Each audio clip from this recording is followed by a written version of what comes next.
and start. Okay. Okay, so go ahead and start. So I want to say good morning and welcome everybody. And thank you for joining us for Table Talk series. Just a reminder that this event is being recorded.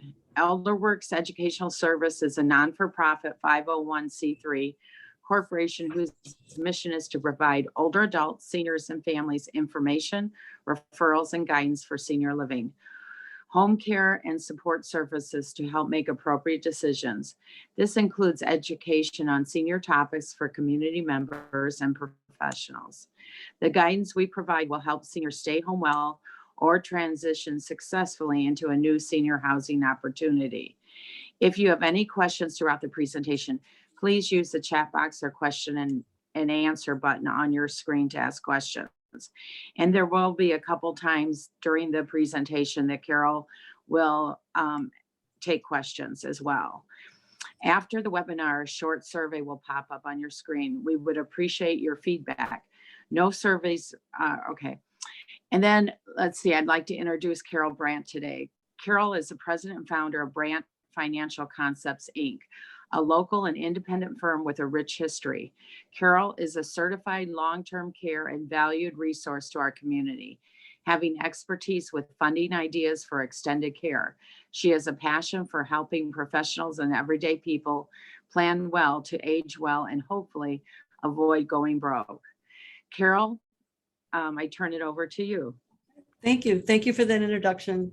And I want to, ElderWorks, you guys never say enough about yourselves. So I'm just going to add a little blurb in here. Just thank you for the resources that you bring to our community. Your brick and mortar facility is in Palatine, where my business and my home is. And you just bring so much to our community here. And so whether you have, for the listeners here, whether you have a long-term care plan in place or not, there's still those open questions about where do I go, who do I call, and on a personal level, I refer to ElderWorks often with my clients, and they've vetted people and places, and so when it's time to get help either in the home or away from home, that's the place to call. They know the industry and they know it really well. So I'm personally very grateful as a business owner and as a resident here that they are here. Thank you so much, Carol. I appreciate that. Thank you. You folks don't know me, but like Jennifer Prell, the founder of ElderWorks and her team there, I've sort of got a calling to, for helping people. And I find that I'm my best self when I'm doing something for somebody else. So I'll say this first, so that just in case if anybody has to jump off, part of this is offering a 30-minute complimentary consultation if you need to contact me afterwards for any topic that we're covering or anything relative to planning Medicare supplement or extended care. So I'll say that now just in case somebody has to jump off. And on planning, just before we begin, some years ago, my husband and business partner Jim Brandt and I were at a seminar, and we heard a quote that we have referred to many times during our lives and in the raising of our son. And it was from Louis Pasteur, known for his work in the discovery of vaccines. And it was, chance favors the prepared mind. So as you think about things today, I just can't think of anything more important than being prepared. Our world is so crazy right now. So, so today I hope we'll have a little fun. If you can, I don't know what you're doing, but if you've got your coffee or your snack there, but maybe just take a deep breath and relax and enjoy yourself. And if you have a pen and paper handy, maybe you want to take some notes. But today we'll learn a bit, maybe be refreshed on something that you already knew. And I hope to inspire you to turn up the flame on your planning, whatever that means to you. And then I'll give you an update as to why you might do this planning right now, why it's so critical to do that. And again, reminder on the 30 minutes consultation to contact me if you have to jump off. So we'll take a look at our first slide here. Before COVID, I wouldn't say nobody, but fewer people wanted to talk about long-term care until they were coming in to see me for their When I'm 64 meeting. And people like to do that about 6 months ahead of time to do their planning for enrolling in Medicare and their supplements. And that's when most frequently I would be talking about, do you have a plan in place for extended or long-term care? Now, after COVID, we have never received more calls and inquiries for worrying about themselves, aging parents, other people that one knows, because people have passed away, people have become disabled, people got sick that didn't expect it. So this whole thing is about taking you from scared to better prepared. So forget those numbers there, but let's just say more people are wanting to talk about this now, because many of us might need some assistance, because we're living longer. Medical technology is keeping us alive longer, but we just might need some help. So on that note, if you think about it, 70% of the things we're afraid of are in 100% of our control. So whatever's worrying you, chances are, bring me your problems. We can figure out something and work out a plan, whatever that means to you, or to your budget, or someone that you trust, your own advisor. There is a myth, and I like to tell everyone this, people that talk about this, everybody does not need a long-term care policy. Everybody does not need long-term care insurance. But it is a fact. The fact is that everybody simply needs a plan, whatever that plan may be. We need a plan for care should we require it. We just can't wait until we're in a crisis. And that's the bulk of the referrals that I'm sending over to ElderWorks, is people contacting me in crisis. And I still want people to call there, because they can help with the who and the where and the what, and with these vetted resources. But don't let yourself end up in a crisis and not have any plan in place at all. So first of all, what is long-term care or extended care? It's that those terms are both used. So it's referred to as personal care or supervision needed by people of any age for an extended period of time. Long-term care or extended care is usually associated with the effects of aging, but it could be needed by anyone at any time for accident or illness. And some of the conditions that require extended care or long-term care are listed there. Probably the ones that come to mind most for people is, oh, so-and-so had a stroke. These are those crisis moments. Someone had a stroke, or complications of diabetes, or cancer, or head injury, accident. But if you want to pause here for a moment, perhaps don't be shy at sharing, but has anybody experienced anything other than the things listed there, maybe with friends, family, other loved ones? Anybody have any additional comments there to throw in, something that isn't shown? Anybody? Tamara, are you still with us? Yeah, I'm here. I'm Okay, still good. here. I couldn't see your image. Just wanted to make sure. I believe they're unmuted. Yeah, here I'll.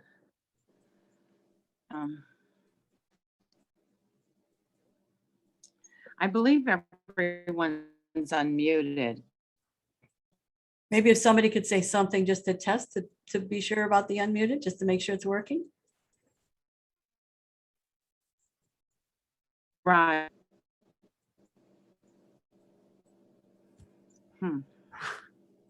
Well, we'll move on. I don't show them muted. Okay. So covered long-term care, what is it? How it works. See that bag of money in the middle? That's our pool of funds. So what we're basically looking for is wherever it comes from, but a pool of dollars to be there, to be used when and where we need it. So to the left, sometimes that's home care. The top, it might be assisted living care, care coordination services. These are some services that are offered through ElderWorks as well. And many of the plans have these once we're in care. So ElderWorks is our resource for that. Haven't found the place in the program yet, can guide us through all that. And then if home care is not the answer, sometimes the nursing facility care is needed. So that pool of dollars lets us use this money for wherever we might need care. So that's basically how it works. Keeping it simple. I'm going to keep it simple. Relative to risk management, this is long-term care, extended care planning gets put on the back burner often. But when we think about it, we've taken protective measures to ensure and protect the rest of our aspects of our life. Planning for long-term care isn't really any exception there. We get health insurance, keep us well. We get auto insurance to insure our vehicles and make sure we have transportation, life and disability insurance to protect our families and our wealth, paycheck protection, if you want to call it that, homeowners insurance, Our home might never burn down, but we would not be without homeowners insurance. But unfortunately, the extended care, long-term care planning gets put on the back burner. That's the only thing there that really protects our retirement, except our nest egg itself. And why is that? Well, kids, dogs, mortgages, all that, college funding. So it's oftentimes people will ask me like, well, what's the best age? Pre-COVID, I would have said, come in and let's talk at 64, because that's when maybe mortgages and college planning and paying for that is finished. And we kind of started moving into, like whatever age you are, if it's on your mind, we should be talking about it, because the life is like a box of chocolates. We surely know that right now. The costs of extended care, long-term care across the US vary depending on where we live. And this is just a annual average. If we're fortunate enough to have kids in South Dakota or Missouri, Louisiana, seems to be less expensive there, but that's not the way the world goes.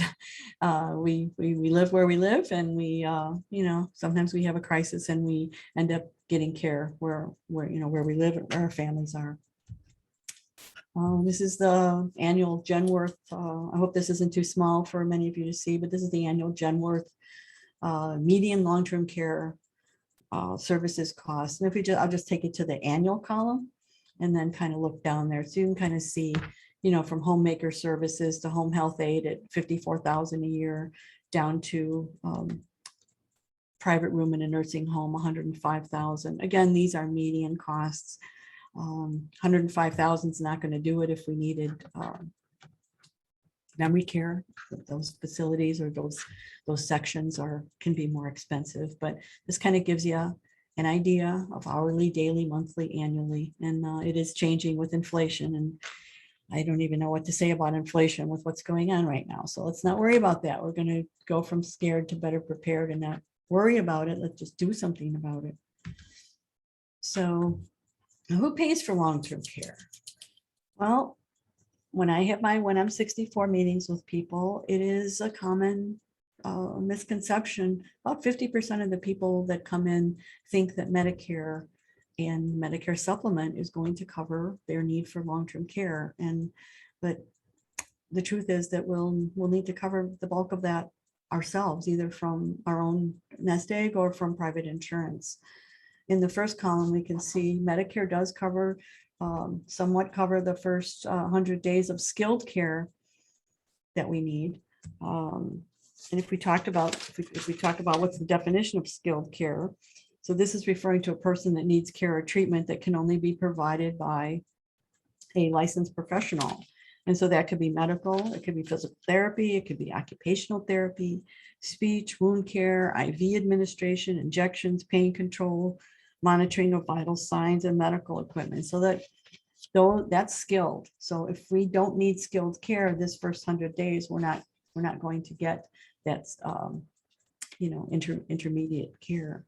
So you can see below that, assisted living, Medicare doesn't pay, continuing care, retirement community doesn't pay, adult day not covered, home health is limited to some part-time intermittent services. And then under private Medigap, I hate when they call it Medigap. I call it Medicare supplement. I wish they would use the term uniformly, but private Medicare supplement insurance, again, we're looking at coordinating coverage with Medicare that first 100 days, but after that, all I'm seeing is does not pay, not covered. This is not a Medicaid discussion, but that's basically there are very experienced and skilled resources, as I am a resource for extended care, long-term care, and Medicare supplement planning. ElderWorks has many elder law attorneys that are very skilled and very good at what they do to get into the Medicaid planning. But basically, you need to be down to your last dollar and practically broke in order to qualify for Medicaid. And that last alternative there is to pay on your own. So don't count on Medicare and Medicare supplements to pay for long-term care, extended care, just that little bit on the front end. So when we think about retirement planning, we touched on this a little bit, but long-term care is a significant cog in the wheel, retirement planning. Our financial services part of our practice that Jim Brandt primarily focuses on. This is a key thing with us. This is part of the planning process. You can't talk to people about their futures without addressing the fact that we could have an event, one or two, if there's a couple, that one or both of us might need care, expensive care in the future. And I get frustrated with some of my peers who don't address this, and we find this with some of the very large firms that they just simply don't want to mess with it. It takes a lot of time. I do a tremendous amount of research. I leave no stone unturned. I do a lot of work. I keep it simple, but there is a lot of research in showing people the various ways to handle extended care and long-term care planning. It's not just a piece of paper. It's not just a simple proposal, one proposal. It's not. It's a lot of work. So it's just important to do, and it should not be dismissed. I have so many people that come in and say, oh yeah, my advisor said I'm fine. I said, well, was your plan tested? Was there a simulation of a long-term care event for one or both of you plugged into your financial plan so you could see the results of your assets, what happens, how they're, how they go up and down? And oh no, they just said I'm okay. And that happens more often than I can say. So it's a source of frustration with me. So I want to educate people that long-term care planning is part of a financial plan. It's not just supposed to be somebody managing your money and charging you a fee and giving you a meeting once a year. So retirement planning has got to do with Social Security. It involves life insurance. Right there in the middle, there's long-term care, and might involve annuities, and then your Medicare supplement. So all of that. So for long-term care planning, think about just 3 simple steps.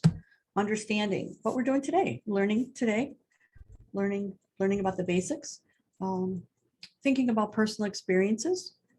So we learn from that by what's happened to our family members, neighbors, etc., and thinking about the consequences of living a long life and planning accordingly. So once we understand that something needs to be done, then developing a plan. So developing a strategy to offset the risk.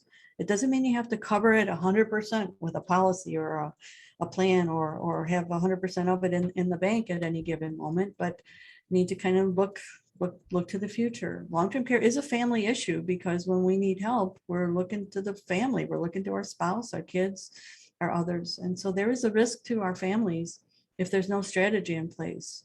And I don't know about you, but my adult son has a full-time job, and most people do. So we need to develop a strategy. And then once we do that, a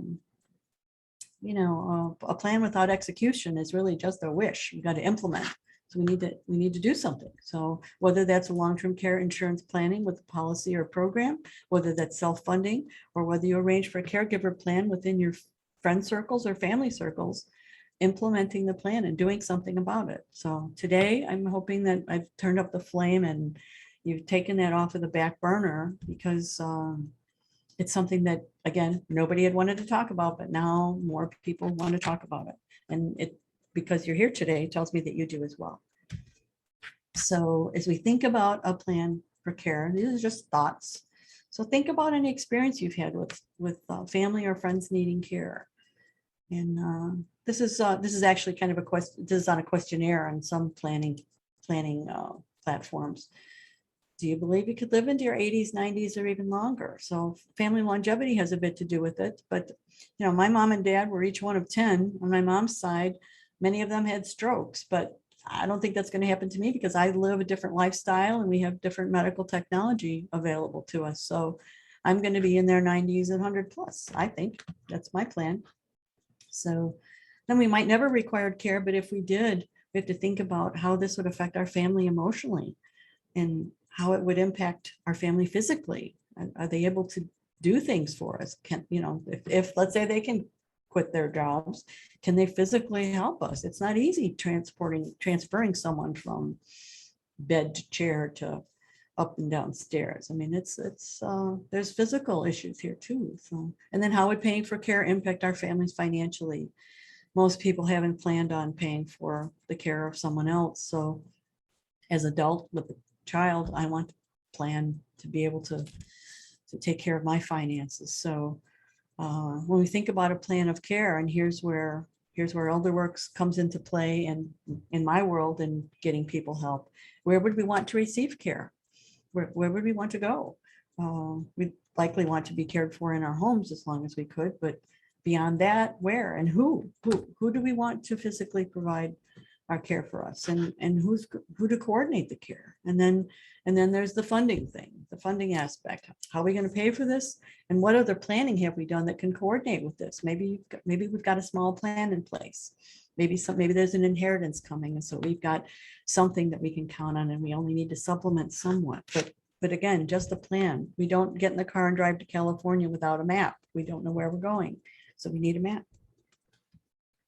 So we're not going to talk about all these things because this is a meeting. This is a face-to-face meeting, but across the top, these are the types of ways we can solve the problem for long-term care or extended care other than cash. There is traditional long-term care, and just in that top left here, what does it do? It helps protect assets from costs incurred due to needing extended or long-term care. Next to that, we've got the hybrid. You may or may not have heard that term, but this is a plan that helps protect assets and costs, same, but with a small life insurance policy. So the chassis of it is a life insurance plan that doubles and multiplies our deposits to use for care if we need it. So there's some questions asked on the front end, no physical exam. And in just a simple example, if we repositioned $100,000 over to a hybrid plan that was sitting in a CD or a rainy day fund that we had planned to use for that, depending upon our age, we would have access to 200, 300, 400, or 500,000 tax-free dollars in the event we needed it for care. If we don't and we pass away, the 100,000 goes back to our families. And there's a whole lot of other things in between, but basically those plans that I like to work with are fully refundable. There's no fees, there's no charges. And if we changed our mind 6 months from now, the full money is returned. The only downside is that there's not any growth happening, but yet I was able to put $100,000 in an account and have $300,000 at my disposal if I need care. No bank can do that. So much better positioned than sitting in a CD. But so that's just in concept. That's the concept of a hybrid life plan with long-term care. Then there's life insurance with riders. This does the same thing as the other two, except it's with a larger life insurance benefit. And that larger benefit, be it 300, 400, 500,000, we get to use the whole thing in the event we need care. So let's say we don't, the death benefit then is paid to the family, tax-free. We get to use the money tax-free. Then there's long-term care options in the green for older adults and those with health concerns. That, and again, all this fine print here, all this benefits and considerations, pros and cons, these are all for a personal discussion, not for today. But I wanted to give you first blush at there's traditional long-term care insurance. I don't want to call it use it or lose it because that sounds like a negative thing, and a lot of people say that about it. But it's where you're buying a policy like you buy for your home or your car insurance, and if you don't need it, you've had the insurance, and you've never asked for, gee, I'm sorry my house didn't burn down because I had homeowners insurance my whole life. So it's that kind of thing. The other options are more interactive relative to us still having control of the funds and not just paying a premium. Any questions here? If we can be unmuted, I can answer some general questions here. Again, you're invited to call me personally if you want to ask something specific, but if people are unmuted, be happy to take questions here about any of those plans. Tamara, do you still think we're unmuted? Yeah, it looks to me they're unmuted. They're not. Okay. All right. I'm not. Yeah. I'll move on to the next one here. Let's see. Can Emily see any different? Maybe if we could I'm call on going through somebody and individual. ask them to speak up, then we could just. How about Susan? We see you. Can you say anything? We're just testing here. Okay. Yeah, I have no questions at this time. Thank Okay, you. we were just testing for sound there. Thank you. Can you hear me? Yes. You can? Patty? Hello? Hello? Okay, you can hear Patrice? Yes, I can hear Okay. you, Patrice. Oh, good. Okay, I've been Okay. trying, yeah, all All right. right. That's good. We're just being quiet and shy, or I'm being very thorough, so. Okay. No, no, you couldn't hear me. I've been talking and nobody's heard me. Oh, really? Oh, I'm sorry. Is that Okay. Patrice? That's Patrice, okay. You just heard me now. It's off mute. I see it here. That's good. I don't need to talk. I'm good. I kept saying, I'm here. I'm here. oh, okay, thank you, thank you. So no questions between Sue and Patrice? No, Nope. not No yet. questions. No. Okay, all right, we'll go on. Okay, so what we're gonna do right now is we're just gonna take a look at, I was telling the ElderWorks gals that I had shortened this because I was close to 40 pages. And I'm gonna focus on just a first blush at traditional long-term care insurance, because the triggers to use a long-term care plan is the same as the other plans. So I don't want to overload anybody here, but so just taking a look at traditional long-term care insurance. How it works is, and this is kind of how most of our minds and claims work. When the need for care first arises, people call. They are first turned to family or friends, and then when needs for care goes beyond what the spouse and the family, kids and friends have been able to provide, whether it's physically or financially, that's when the long-term care plan can come into place. And this type of care, long-term care or extended care, however you want to refer to it, it lets us get the care, as we saw in prior slides. It gets us care in the setting that's right for us and for the needs that we have. So most people prefer to remain at home as long as they can.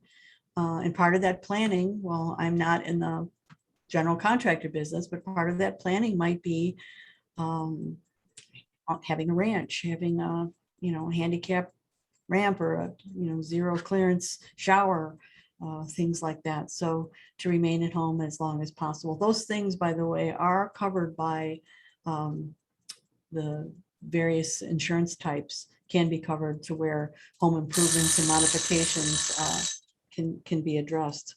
So then when more care is needed than that, then at home, then when that happens, the policy also covers that assisted living facility or nursing care. So we've got the home and the care facility and all the stuff in between. Adult daycare and things, and the memory care, of course, would be an expansion of the nursing home care.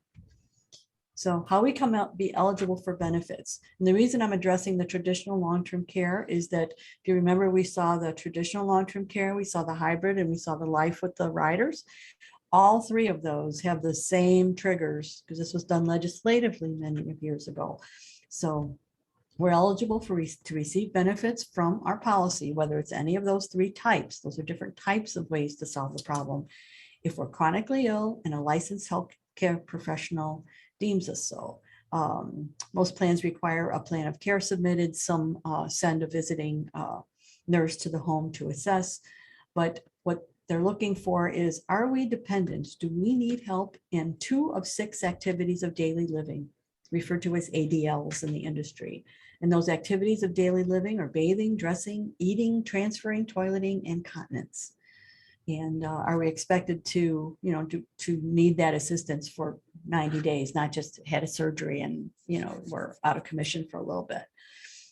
When you look at these ADLs and you think about getting up in the morning, we plow through those ADLs, pretty much upon rising, being able to transfer from the bed to the floor, getting to the restroom, showering, dressing, then getting downstairs or wherever the kitchen is, and preparing food, and hopefully we're continent. So we're also eligible to receive benefits. We might not trigger any of those 6 activities of daily living if we have cognitive impairment, severe cognitive impairment. need assistance there. So, so we become eligible with those 2 of 6. And now there is a waiting period, and that was also legislatively imposed. There are some cash benefits that are available with some of the plans, but we'll talk about in broad terms that we become eligible for our benefits when the elimination period begins. This is the waiting period before benefits are payable to us. And it starts on the first day when we're deemed chronically ill and need assistance in those 2 of 6 activities of daily living and receive a covered service. So once that 90 days has been satisfied, now there's all kinds of in between to discuss, but again, that's based upon the contract and a personal, a one-on-one discussion. So I don't want to cloud things with lots of idiosyncrasies, but once that waiting period is satisfied, then we can receive services that are paid to us each month, depending upon the type of plan we have. If we have a traditional long-term care plan, we might have picked a $4,000 or a $6,000 monthly benefit. If we have that life insurance plan with the rider, it's a percentage of the death benefit. If we had a $300,000 policy with a 4% rider, they're either 2 or 4. 300,000 times 4% is $12,000. We could have up to $12,000 per month. Don't have to use it all. Maybe we only need 6. So once that waiting period is satisfied, we receive benefits or reimbursement for the covered services. It's paid to us each month, generally up to the maximum benefit we have available, whether it's the traditional policy or the one with the rider.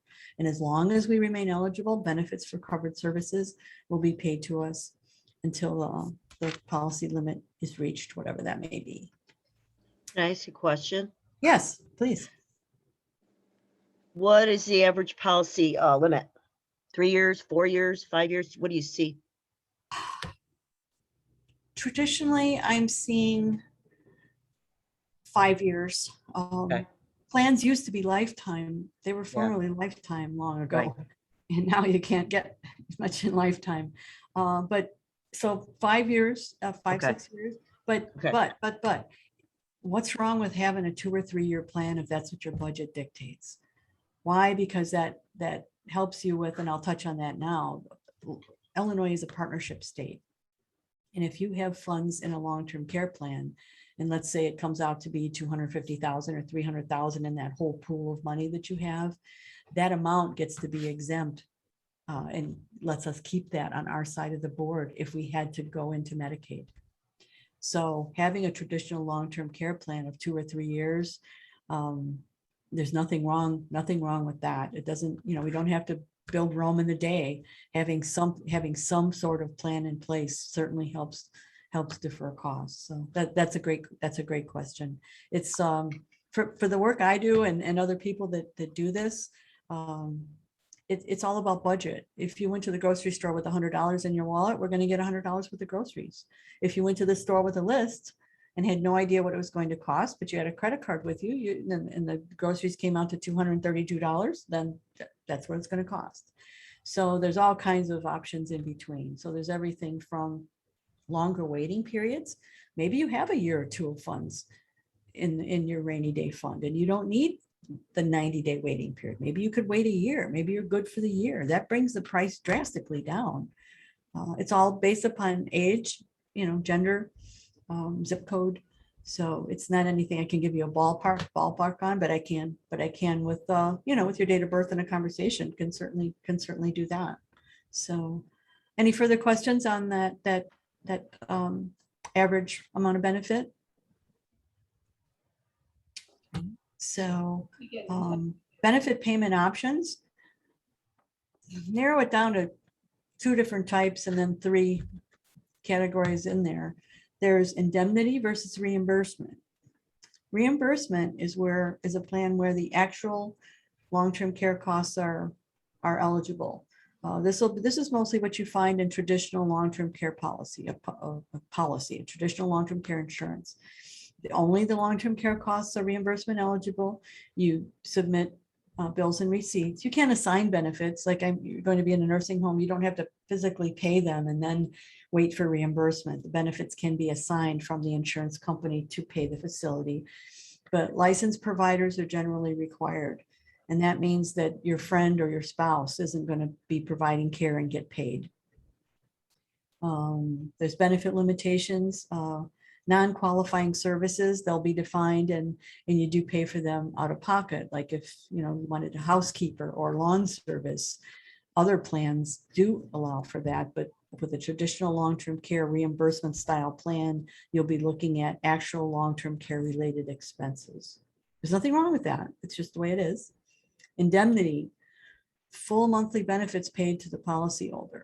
Some insurance companies don't require monthly proof of billed services once you qualify for benefits. Licensed providers may or may not be required. There may be some flexibility with an indemnity plan. And excess funds not needed for care may be able to be used for any purpose. That lawn service, someone to get, housekeeping, grocery shopping, things like that. And then there's that cash indemnity. The cash indemnity, that tends to come with the hybrid and the life with long-term care rider options. Here were the full, that doesn't mean it's better, because oftentimes the reimbursement method is lower in cost on a monthly basis, and that's the direction we need to go. But the cash indemnity plan can provide with the full monthly benefit to us as the policyholder. No bills or receipts are required after we qualify for benefits to receive them. And here's where we can get care from a non-licensed family member or other informal caregiver. Why would we want that? Well, maybe the kid next door, the intern, can help us out. If all we needed is somebody to come by and make us a sandwich and you stand by while we get to the bathroom or shower, while the spouse takes a break or part-time job, maybe that works. But yet we still qualified with the 2 of 6 activities of daily living. No restrictions on how the benefits are used and can be used for any purpose. So whether that's travel, transportation, us going someplace, bringing a family member to us to visit, we qualified for the benefit. We had that $300,000 death benefit. We got $12,000 a month, and we can use it any way we want. So it doesn't mean it's better. It's just different, right? Any questions on these at this point? It's all custom. Everything is custom. We're independent and we can go anywhere. So this is all custom based upon budget and people and their particular situation. So everything's there's no box here to put anybody in. So industry update. This is important. This is a big deal. This has to do with COVID-19 changes to the life insurance and long-term care industry. It's going to be hard to believe, but there have been over 100 plan and pricing changes reported among the leading insurance companies just in 2020. And, probably half that way already in 2021. What are they doing? Well, age restrictions. When COVID was first broke out, one of the most popular traditional long-term care insurance companies stopped issuing long-term care policies for a period of time if you were over 64. Well, this was a blow. This was huge. This is the premier long-term care insurance company. They've since lifted that, but in the beginning, it was a pandemic of unknown scope. Not that it's known now, but it was, they stopped. They just ceased and desist issuing plans. And of course, everybody was trying to get a plan because they were afraid they were going to get sick and be disabled with, extended symptoms. So age restrictions, there was repricing of plans. In Wisconsin, the premium went up hugely. They were quite misbehaving with COVID in the beginning, I guess. And I had somebody get in just under the wire, and they removed some discounts too, and repriced Wisconsin big time. They suspended some plans. They stopped issuing certain plans for a period of time, and also capped some ages. And some of those caps are still in place, but there's something for everyone just about up to age 80.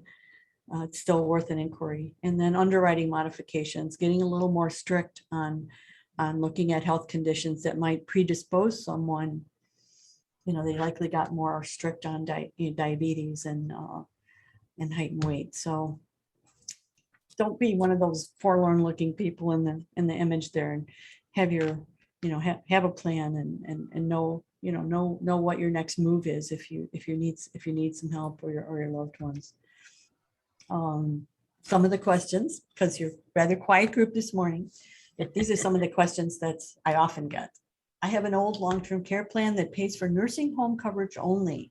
Can I purchase a supplement? Absolutely. You keep what you have. I wouldn't get rid of anything that I have. I wouldn't let anyone talk me into getting rid of an old long-term care plan unless the premium's going through the roof and you can't afford it.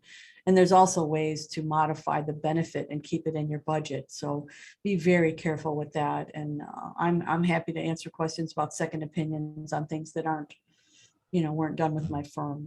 I'm very happy to do that so you don't make a mistake. So yes, you can supplement. You can get another plan that covers nursing home care and home care. Could COVID-19 residual complications resulting in disability be covered under any long-term care plan? Absolutely. No pre-existing condition limitations. Once you get your coverage, no one can take it away. And nobody can look back at pre-existing conditions. If I have if a history of cancer, diabetes, heart condition, or other history, can I still qualify for a long-term care plan? Absolutely. Absolutely. There was someone it was actually a stage 1 malignant melanoma, came in with his spouse. She was fine to get coverage, and he came in with his big bandage on his head, and he had gone to the dermatologist for the wife stressing to him to go and take a look at this spot on his arm. The dermatologist says, I'm not worried about that spot on your arm, but I am very concerned about that freckle on your forehead. He was a golfer.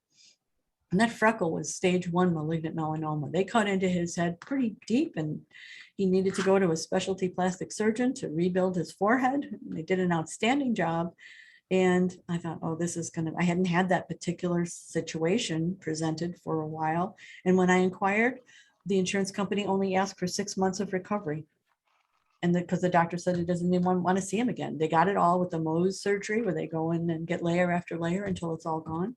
So that was kind of a surprise to me. But there's when us being independent, we are not restricted by any selling agreements of anyone that controls us, or limited to certain companies. So I can go out there to the world and find plans to suit most any situation.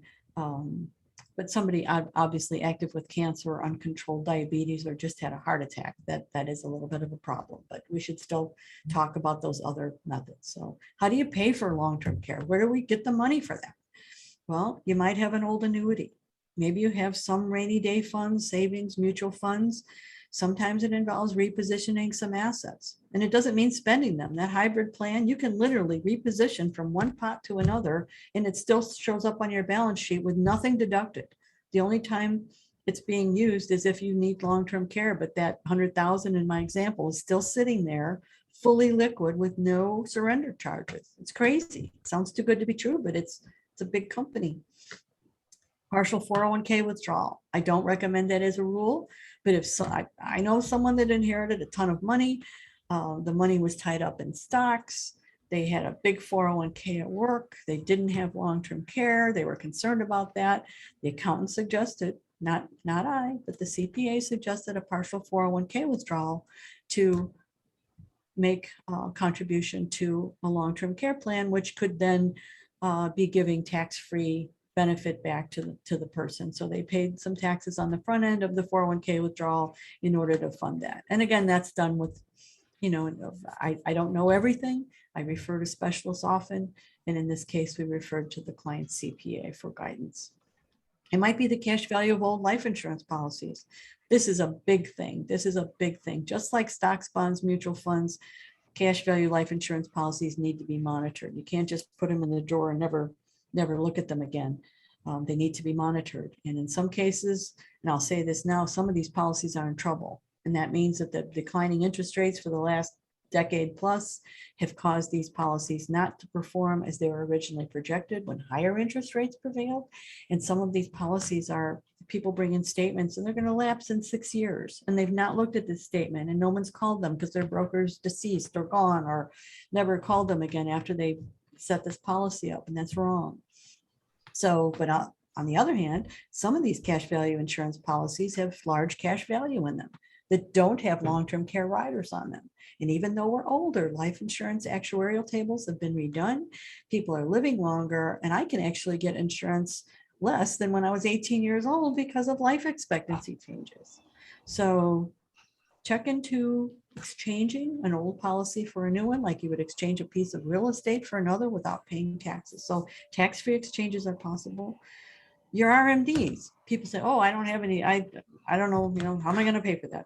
Well, people all over have unused required minimum distributions coming out from their IRAs. Put it to work.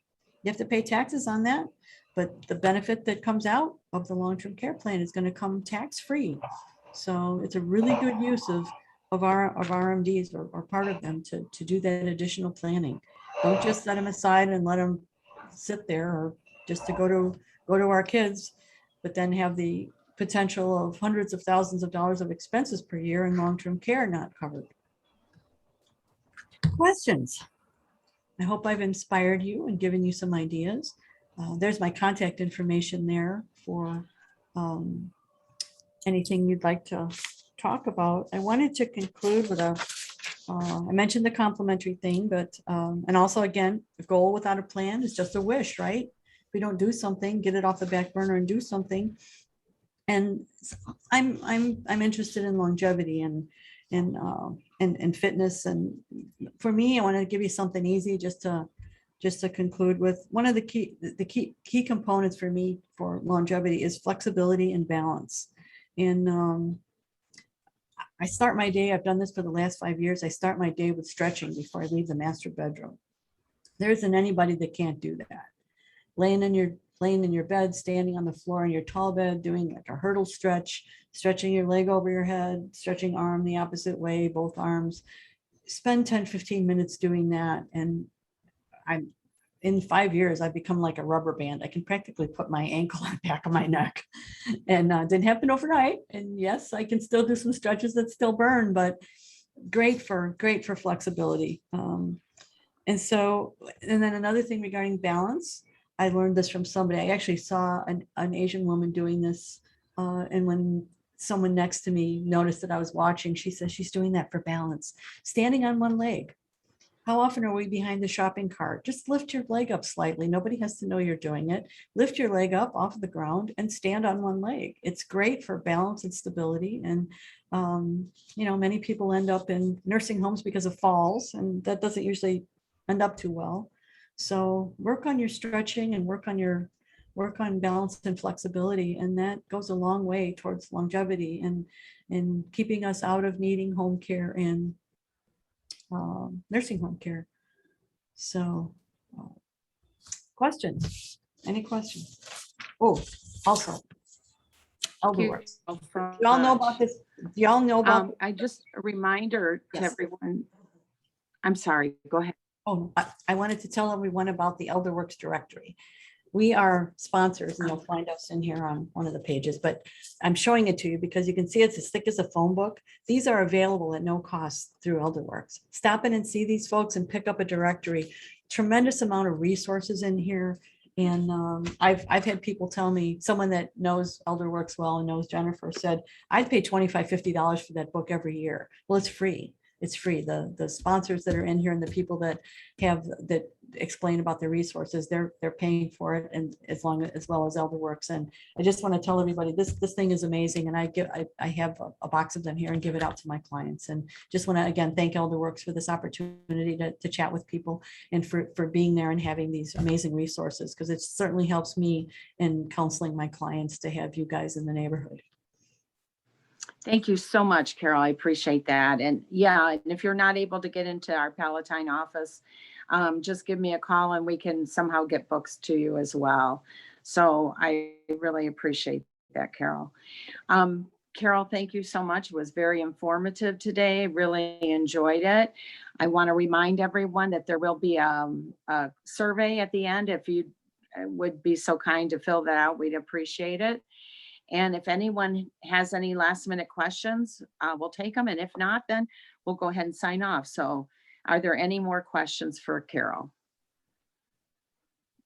All right, well then I want to thank everyone for joining us and have a good rest of your day, everyone. Oh, I do have one thing. We're repeating Sure. this on, repeating this Wednesday, September 22nd from 5:30 to 6:45. So if you have friends or spouses that may be working or working a different shift, you will hear this again. It's probably going to be slightly different because it's never, it's never quite the same, but we'll be covering much of the same information. That's Wednesday, September 22nd at 5:30 through ElderWorks, the way that you registered for this one as well. That's all I have. Okay, thank you so much. Bye, everyone. Bye-bye.